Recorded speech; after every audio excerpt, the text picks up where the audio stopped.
Oi, gente! Hoje eu trouxe um convidado super especial para falar com a gente sobre reprodução humana. Claro, porque não dá pra gente pensar em sexo sem pensar na proliferação da nossa espécie. E nem todo mundo consegue ter filhos de uma maneira natural. É nessas horas que vêm os anjos de outros lugares e com muito estudo, com uma bagagem gigantesca para ajudar a gente.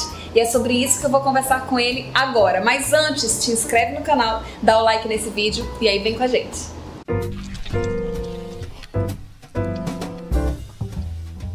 Gente, eu convidei para conversar comigo hoje o Dr. Rafael Aber. Ele é especialista em reprodução humana. E aí ele vai se apresentar e vai contar quem ele é na fila do pão. Rafa, por favor, se apresenta aí. E aí galera, tudo bem? Eu sou o Dr. Rafael Aber, eu atuo na de reprodução humana. Mas muita gente quer saber para que serve a reprodução humana, né, Mônica? E quem são as pessoas que são afetadas com isso tudo? E assim, reprodução humana, ela serve para diversos casais, mas não só para casais, serve para pessoas solteiras também. Mas vamos primeiro falar dos casais.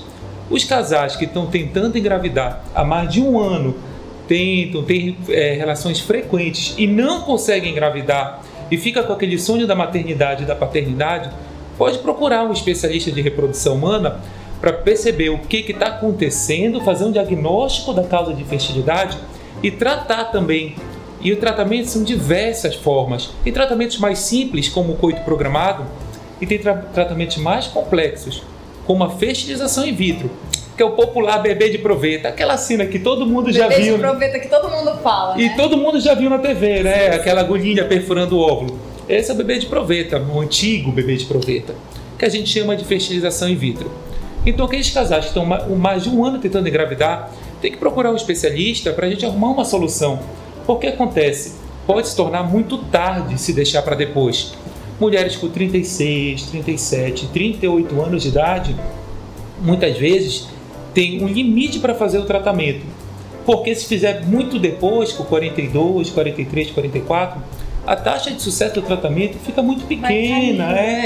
Ei, Rafa, eu acho que a gente percebe isso no consultório. Tem muitos casais que na ansiedade de ser pai, de ser mãe, acaba gerando um conflito conjugal muito grande. Tu percebe esse jogo de o homem dizer que a culpa é da mulher e a mulher dizer que a culpa é do homem? Qual a dica que a gente pode dar para os casais que estão assistindo a gente, para eles perceberem que, calma, gente, não é culpa de ninguém, tem solução. É o primeiro que ninguém escolhe ter infertilidade. Eu acho que não é culpa por ninguém escolher ter isso.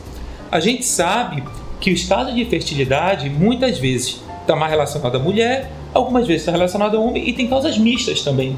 Então, assim, no imaginário da nossa sociedade, até por ser uma sociedade patriarcal, me parece que todo mundo acha que o problema está na mulher. Sim. Ou parece que quase sempre está na mulher.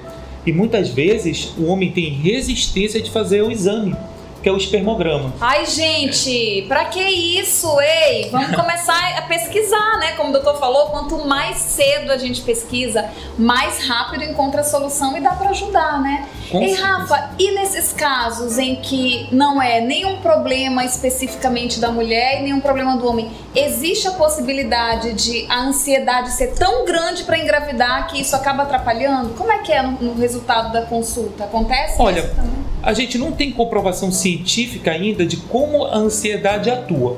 A gente sabe que o estresse, principalmente quando tem um nível de estresse alto, que pode estar relacionado à ansiedade, isso pode ser um fator que atrapalha a engravidar. O problema é que a gente não consegue medir. Às vezes é muito difícil você medir um estresse ou medir uma ansiedade por ser algo um pouco subjetivo. Mas muitas vezes são classificados em casos de infertilidade sem causa aparente. É quando não se tem uma causa muito clara, e chega em torno de 10 a 15% dos casais têm infertilidade sem causa aparente, dos casais que têm infertilidade. Ou seja, é um número muito alto. Às vezes a gente investiga a mulher, a gente investiga o homem e a gente não encontra nada. E esse casal às vezes está 5 anos tentando engravidar com relações frequentes e não consegue. Não consegue. Mas existe tratamento para isso também. Ei, Rafael, existe também aquele caso, a gente sempre vê pessoas comentando que estavam tentando por muito tempo e não conseguiam e de repente adotaram uma criança e conseguiram engravidar depois. Acontece. E também acontece, ou tá menos, de as pessoas fazerem os exames pré-nupciais. Como é que tá isso? Funciona? Porque eu penso assim, tá casada há 5 anos, a expectativa já era ter filho. Por que não investigar isso antes? Como é que E eu gosto até, gente? eu acho válido. Por quê? Tem algumas doenças silenciosas, algumas alterações pequenas que são silenciosas, que muitas vezes não se revelam de cara e às vezes exames são necessários. Por exemplo, tem mulheres que têm toxoplasmose, citomegalovírus, que são doenças que muitas vezes estão assintomáticas, estão ali tranquilas. O problema é que pode dar alguma infecção congênita e causar malformação no bebê. Mas não só essa, tem outras doenças, tem outras coisas, como doenças genéticas, e outras coisas também relacionadas que podem ser pesquisadas a fim de ter uma gravidez mais tranquila e diminuir a taxa tanto de malformação quanto de abortamento. Mas nos exames pré-nupciais, dá para investigar também a fertilidade? Tecnicamente, a gente não seria essa linha de raciocínio. Olha só, gente, atenção, isso é muito importante. É muito importante o que ele está falando aqui. A minha pergunta foi, dá pra gente saber se um dos dois é infértil antes de casar, né, nos exames lá? A infertilidade, isso eu quero deixar esse recado para vocês. O diagnóstico, ele é clínico. Qual é o conceito de infertilidade? 1 ano de tentativas frequentes, tentativas de engravidar frequentes, e não consegue engravidar durante esse 1 ano. O que é frequente? Em torno de 2 a 3 relações semanais. Então, casais que têm uma vida sexual ativa e não engravidam em 1 ano, isso sim é um casal infértil. Mas a gente sabe também que tem outras situações. Por exemplo, uma mulher que nasceu sem útero, ou o homem que não tem os testículos. A gente vai saber que, claro, que nesse caso vai haver infertilidade. Não vai precisar esperar 1 ano. Mas, em geral, a gente espera esse 1 ano. Em alguns casos, se tiver uma idade mais avançada, a gente espera 6 meses, justamente para não estiver perto dos 40, a mulher, a gente espera 6 meses, justamente para a gente começar a investigação. Porque o que acontece? Na maioria das pessoas, se eu for investigar logo, a grande maioria consegue engravidar sem precisar investigar. Então, a gente já seleciona aquele grupo que não está conseguindo. Esse grupo sim tem uma grande chance de ter algo alterado, porque não conseguiram durante 1 ano. Entendi. Nosso corpo humano é muito esperto. O corpo humano é perfeito, Total. né, gente? Então, olha só para vocês entenderem muito bem que isso aqui é super importante, Rafa. Se você, casal, está tentando engravidar há 1 ano, há mais de 1 ano, com uma frequência sexual legal, não adianta querer engravidar transando uma vez por mês, né, Rafael? Ou até por outras situações. É importante a gente perguntar tudo. Se o casal só tem relação anal, não consegue ter. E acontece a gente esperando engravidar e tá tendo, na verdade, só relação anal. Não dá pra engravidar pelo ânus. A gente já conversou sobre isso, E né? tem homens também, a gente percebe que tem homens que às vezes eles ficam muito ansiosos de ter uma ejaculação no interior do canal vaginal.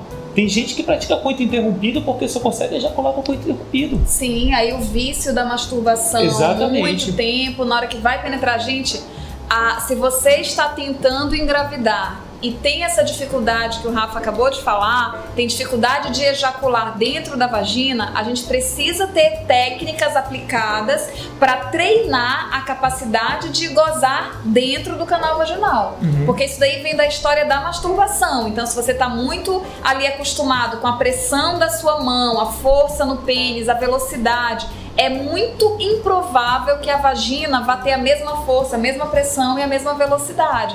Então tem que pedir ajuda para o sexólogo, senão atrapalha. Totalmente. Tá? Então tá com mais de 1 ano aí tentando engravidar, não consegue, tem que procurar o especialista em reprodução humana para te ajudar. E é muito difícil, por exemplo, é super importante a gente ter essa ligação da reprodução humana com a sexologia, porque é muito difícil o homem revelar isso em consulta. É muito constrangedor para o homem ser infértil, na maioria das vezes.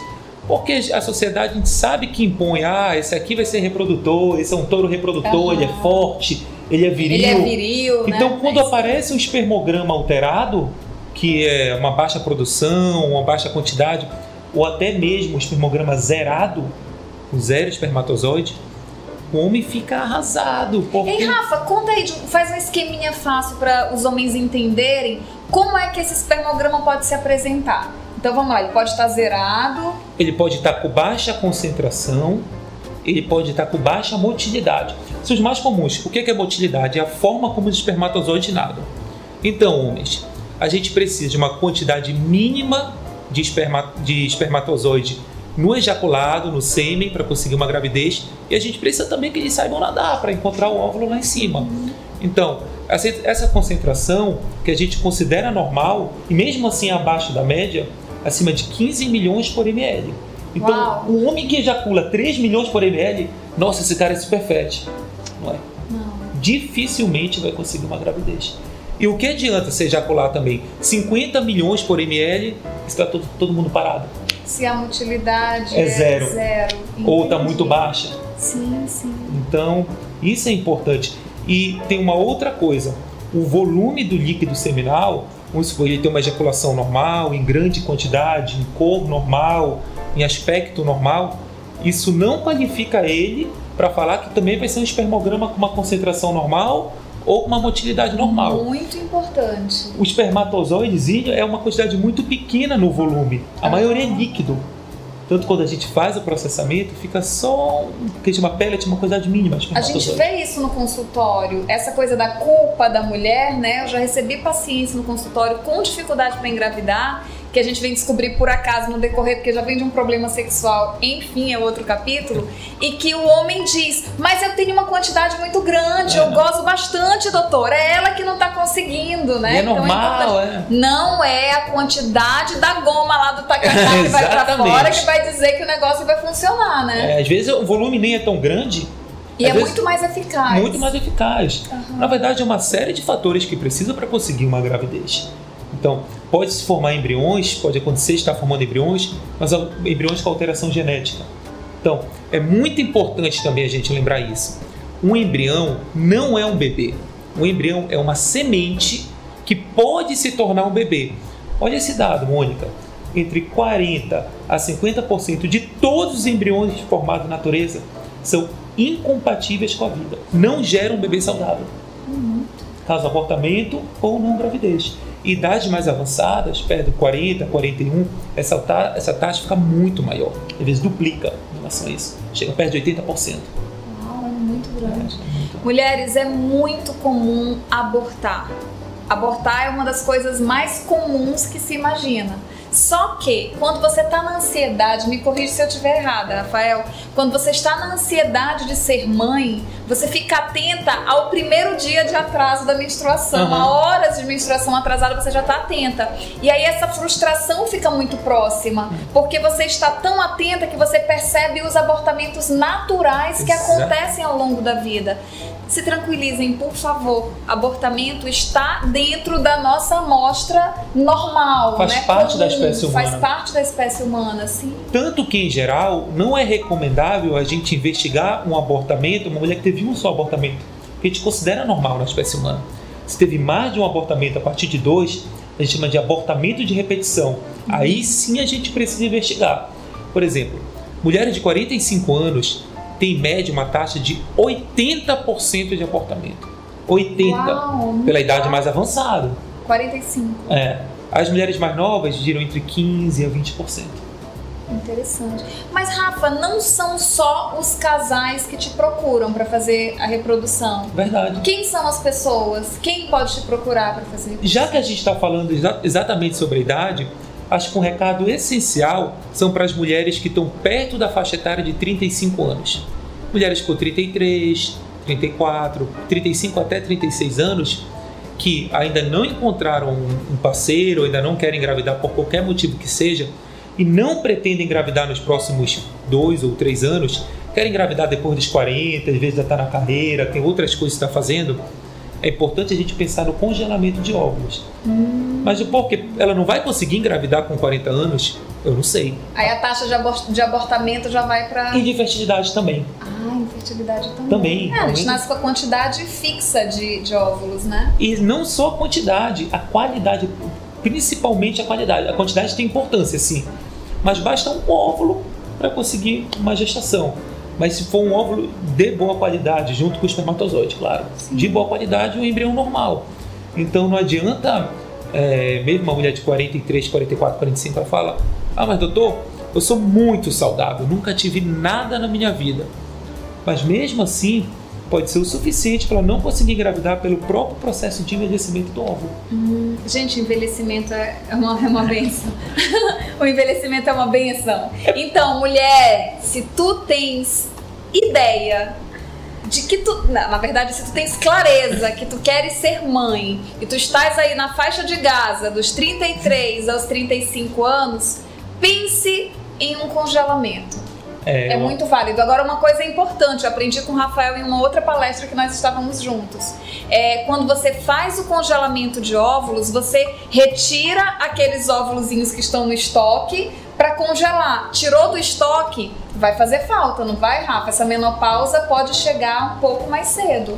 Isso vai depender de cada situação. Porque assim, a gente sabe que os óvulos eles vão diminuindo com o tempo. Sim. Só que o principal processo de diminuição de óvulos é um processo que é um nome técnico que chama de atresia. Ou seja, são os óvulos que não ovularam. Os óvulos que ovularam, só 1% dos óvulos que ovulam realmente é do estoque. Os outros 99% vai perdendo, vai no ralo. Isso. Nem ovula. 99% não ovula e 1% ovula. Entendi. Então, a gente não precisa nem se preocupar tanto com essa quantidade. Porque o principal processo a gente chama de atresia, que é a perda mesmo pelo tempo. Eles evoluem, eles não conseguem chegar até o estágio de ovulação. Tem um público muito importante, Rafa, que está aderindo cada vez mais à reprodução humana.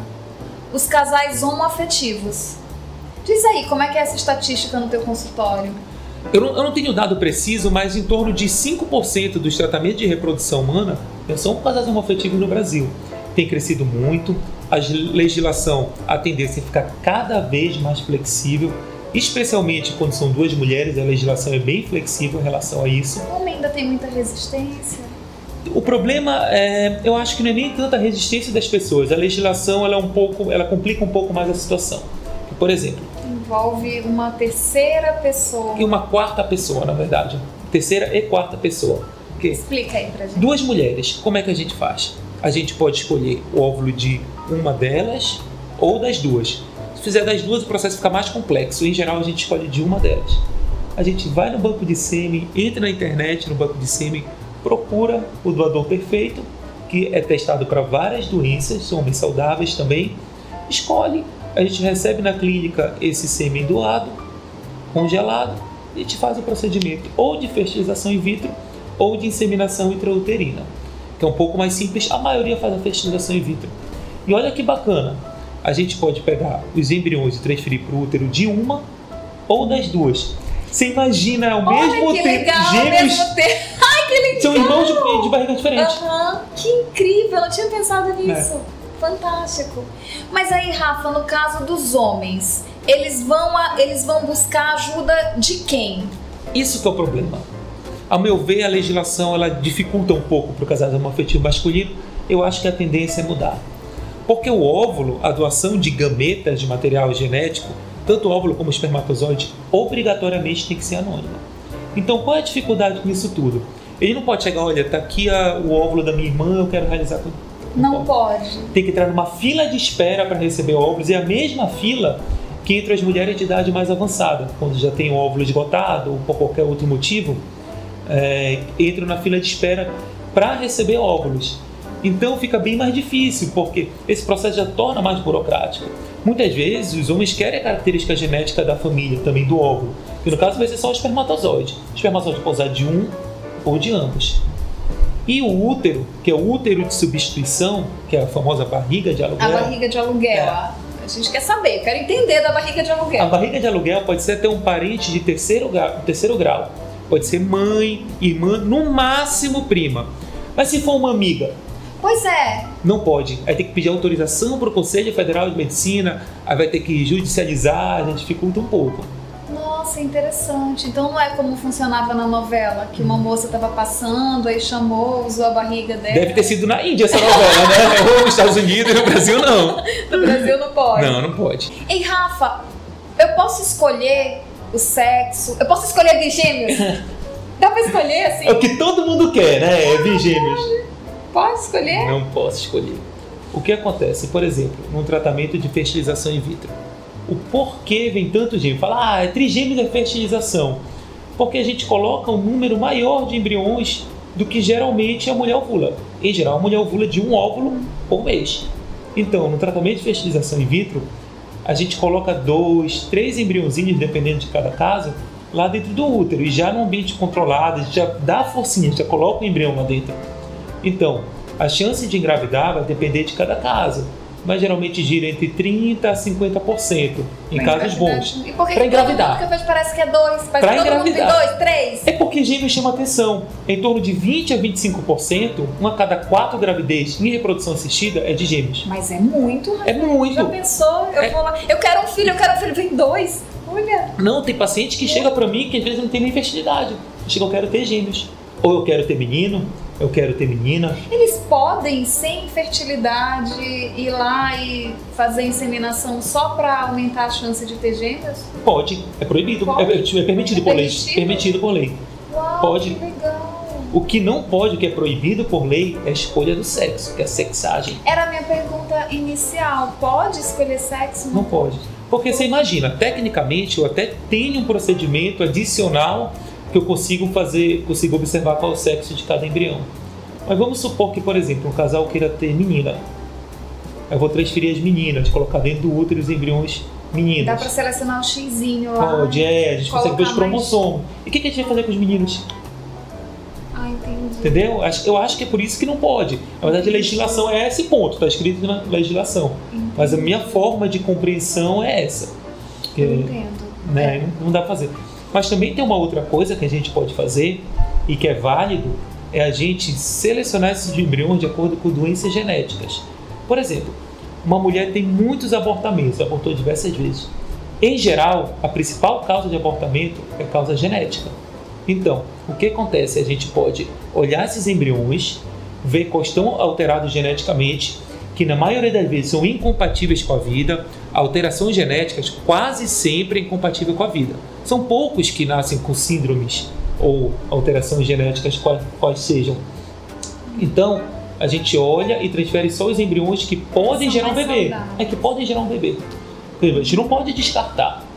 Tem alteração genética, mas é uma alteração genética compatível com a vida. Como, por exemplo, síndrome de Down, que é a mais conhecida. A gente não pode descartar. Não pode descartar. Não, a legislação não permite. Síndrome do X frágil, que é uma das principais causas para o autismo. Não pode. Não pode. E eu te digo mais, em relação à sexagem, ela é proibida, exceto em doenças ligadas ao sexo. X frágil é uma delas. Sim, pois é uma delas. Então, vamos supor, existe uma doença que não é tão comum, que chama microdeleção de cromossomo Y. O que é isso? O homem infértil, é estranho, é um nomezão técnico grande, né? O homem é infértil, só que ele pode fazer um tratamento de reprodução assistida, pode até conseguir engravidar, mas todos os filhos homens dele vão ser inférteis também. Aí nesse caso... ele pode selecionar a menina. Mas são casos muito específicos. Então é a legislação que fica lá no pé de vocês. Exatamente. Entendi. Faz sentido, né? E até se eu colocar, vamos supor que eu coloque 4 embriões. Tem algumas poucas situações que pode ser por 4 embriões. Eu não consigo ter a garantia que vai ter uma gravidez, é o primeiro ponto. E se engravidar, pode engravidar de 1, pode engravidar de 2, pode engravidar de 3, pode engravidar de 4, apesar de ser muito pequena a chance de engravidar de trigêmeos. Gêmeos é comum, trigêmeos já não é tanto. E Rafael, além dos casais que estão tentando, os tentantes, há mais de um ano, que não conseguem engravidar, além dos casais homoafetivos, seja 2 homens, 2 mulheres, não estão vendo um outro meio que não seja através da reprodução. E os pacientes que têm câncer, como é que fica? A mulher tem 30 anos e descobre um câncer, vai fazer quimioterapia. Como é que ela deve pensar na vida dela como mãe? Ela nunca teve filho. Qual o procedimento? Como é que funciona? Eu tenho uma crítica muito grande em relação a isso, Mônica, porque antes, as pacientes oncológicas, a gente pensava só em salvar a paciente. Hoje a gente sabe que uma paciente que tem câncer, principalmente um câncer de mama ou algum câncer que acometa a mulher numa fase mais cedo, a gente sabe que muitas vezes a gente consegue cura e também consegue restabelecer a qualidade de vida em geral. E preservar a fertilidade também é ter a melhor qualidade de vida. Claro. E a sexualidade também, claro. É o que a gente levanta a bandeira o tempo todo, né? E a vida continua, continua, né, depois do câncer. E tem que tentar continuar com o menor impacto possível, ou impacto zero em relação ao que era antes, né? Então, tanto a quimioterapia quanto a radioterapia, elas podem diminuir o potencial reprodutivo. Por quê? Elas vão atacar as células cancerígenas, mas também pode ter ação nas células germinativas, que são células que se multiplicam muito também. Então, isso vai depender muito da reserva ovariana da paciente anterior. Como se for uma mulher que tem um estoque muito grandão de óvulos, pode ser que a quimio e a radioterapia diminua um pouco. E ela consiga ter uma gravidez natural. É uma tendência a ter uma menopausa um pouco mais cedo do que teria. Mas isso vai depender muito de cada pessoa. Mas é importante, antes de começar tanto a rádio como a quimioterapia, realizar uma consulta para a gente avaliar a reserva ovariana. Isso é importante, hein? E a partir daí, a gente conseguir resgatar esses óvulos e congelar. A gente pode fazer o congelamento. E o melhor de tudo, Mônica, quanto tempo tu acha que dura esse procedimento? 10 dias. Em 10 12 dias. Eu libero de volta para fazer a quimioterapia. Gente, olha só, isso é muito importante também. Se você conhece alguma mulher, ou homem pode fazer também, pode, né? Principalmente quando for um câncer, principalmente região testicular. Câncer de testículo. Câncer de próstata. Exatamente também. Isso. Exatamente. Então, olha só, se você tem algum parente, algum amigo, se você sabe de alguma pessoa jovem que foi acometido por câncer, que vai precisar fazer o acompanhamento com quimioterapia, radioterapia, e essa pessoa tem vontade de ser pai ou mãe, oriente que essa pessoa procure um especialista em reprodução humana, gente. É possível fazer o congelamento dos óvulos, o congelamento do espermatozoide, para que depois de tratar do câncer, que o câncer hoje é absolutamente contornável, que né? Bom, né? Que bom que chegamos nesse momento, podemos dizer isso hoje, o câncer tem solução, sabe? A chance de viver e viver muito bem depois do tratamento está cada vez maior. Então, se essas pessoas têm vontade de ser pai e mãe, orientem que eles consultem um especialista em reprodução humana, que dá para congelar e dá para ser pai e mãe depois. Com certeza, né? Às vezes você deixa naquele momento de desespero do câncer, às vezes as pessoas fecham os olhos e só querem resolver o mais rápido possível. Mas na grande maioria dos cânceres, 10, 12 dias não vai interferir em nada. Não interfere de forma alguma. Dá para fazer, dá para coletar rapidinho e voltar para o seu fluxo de tratamento normal. E tu sabe de uma coisa, Mônica? Sabe qual o tempo que dura esses óvulos congelados em nitrogênio líquido? Não faço ideia. Indeterminado. Mentira! Teve gente já com óvulos de 10, 12, 15 anos congelados que conseguiu ser mãe. E a idade da mulher para ser mãe? O útero vai estar bacana aí, até mais ou menos. Eu sei que deve ser difícil porque cada mulher tem... Mas assim, a idade máxima que a reprodução já conseguiu inserir um ser humaninho lá para desenvolver. Olha, a gente já viu casos de mulheres de mais de 70 anos, mas fora do Brasil. No Brasil a gente tinha uma restrição de 50 anos de idade, mas mudou. Então, a partir de agora, se tiver uma boa condição de saúde, a mulher, a gente pode realizar o tratamento de reprodução humana. 50, 60 anos. Pode, isso vai depender de cada pessoa. É importante a gente conversar com o cardiologista, com o clínico, avaliar o contexto global. Por exemplo, o útero. Chegou aos 52, mas a paciente está na fase do climatério, já teve a menopausa. Esse útero não vai mais servir? Pelo contrário. A gente entra com medicação, restabelece o útero e transfere o embrião. Gente, que incrível! Parece ficção científica mesmo. Total. Por exemplo, eu tenho paciente de 52 anos. O embrião, óbvio que vem doado. Ou ela tinha congelado antes, que não foi o caso. Ela teve um óvulo doado, na verdade. Utilizou o sêmen do esposo dela, que tem mais ou menos a mesma idade dela. Ela nunca tinha sido mãe, despertou depois de 50 essa vontade. Ela tem uma ótima condição de saúde, uma paciente magra, bem de saúde, coração ok, tudo não normal. Tem diabetes, tudo legal. Maravilha, a gente está programando fazer a transferência desse embrião. Maravilha. Mas também, Rafael, tem aquelas mulheres que têm condições bem pontuais, por exemplo, endometriose, que é um problemaço que está cada vez mais comum, né? Cada vez mais mulheres diagnosticadas com endometriose. Essas mulheres têm, pela própria condição, uma possibilidade de engravidar bem menor. Elas também podem ser beneficiadas? Como é que funciona? Podem. Isso vai depender, porque assim, muitas vezes a mulher com endometriose tem alterações nos ovários, são endometriomas ou focos de endometriose no ovário. E às vezes passa por um processo cirúrgico e aborda esse ovário, às vezes retira o ovário. Acontece isso. Isso pode diminuir a reserva ovariana. Então, assim, endometriose, a gente tem que individualizar cada caso. Cada caso é muito especial e é muito peculiar de endometriose. Mas o meu conselho, para se você tem endometriose ou conhece alguém que tem endometriose, é procurar um especialista para pensar tanto na parte de dor pélvica, na parte de sexualidade, nas cólicas, que é a dor pélvica, como eu falei anteriormente, e na parte reprodutiva. É super importante a gente pensar como um todo, porque às vezes a paciente com endometriose, o meu conselho que eu falo que é para engravidar aos 35 anos, para endometriose eu posso aconselhar um pouco mais nova, porque o risco de fertilidade é maior. É maior, entendi. Então é melhor, às vezes, por 30, 32, uma paciente com uma endometriose que está relativamente controlada, a gente pode falar, tenta engravidar agora, porque pode ser que com 35 já tenha infertilidade. Ou se você tiver infertilidade com 30, 32, é mais fácil tratar. Ei, Rafa, e aquelas mulheres, só pra gente finalizar, gente, eu tô tão encantada com isso, eu tenho certeza que vocês estão amando também, é um mundo novo pra gente. Rafael, e aquelas mulheres que chegam perto dos 30, começa a bater o desespero, uma pressão social muito grande, não tenho namorado, não tenho marido, mas eu quero muito ser mãe, né? Esse perfil de mulheres solteiras, sem par e que estão dispostas a ter uma gestação sozinha. O Brasil acolhe? Total. Tem leis que apoiam? Isso está super na moda. Isso é a coisa mais... ser mãe independente, bate no peito de seu filho sozinha. Isso é fantástico. Olha o grau de independência que a pessoa tem, que a mulher adquiriu. Isso é muito legal. Um banco de esperma? Banco de esperma, só faz ligar, pede banco de esperma, a gente recebe e a gente faz o procedimento ou de inseminação intrauterina, que é o procedimento mais simples, custo menor, ou de fertilização in vitro. Dá para fazer tranquilamente.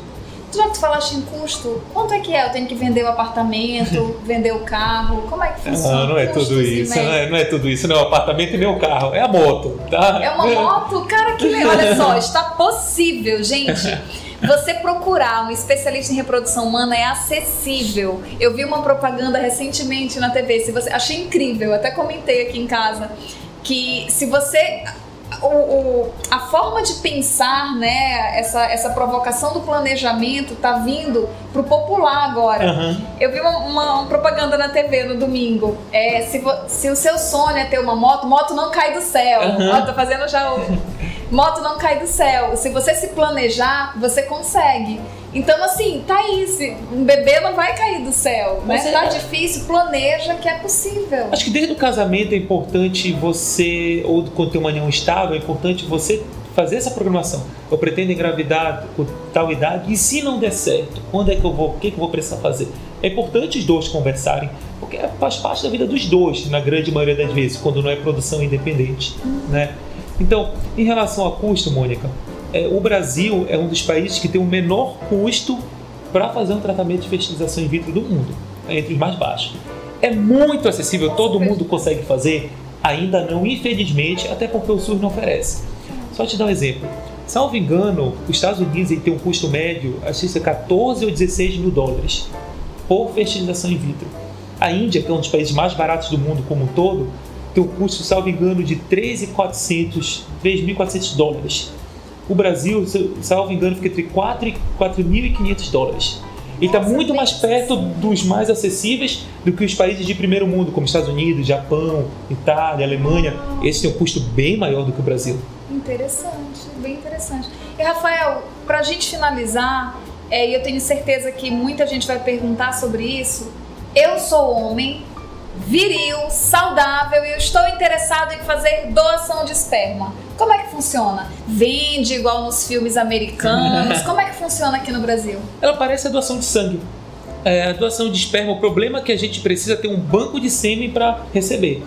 E esse banco de sêmen, ele estabelece critérios de biossegurança extremamente rígidos. Ou seja, tem poucos bancos de sêmen no Brasil.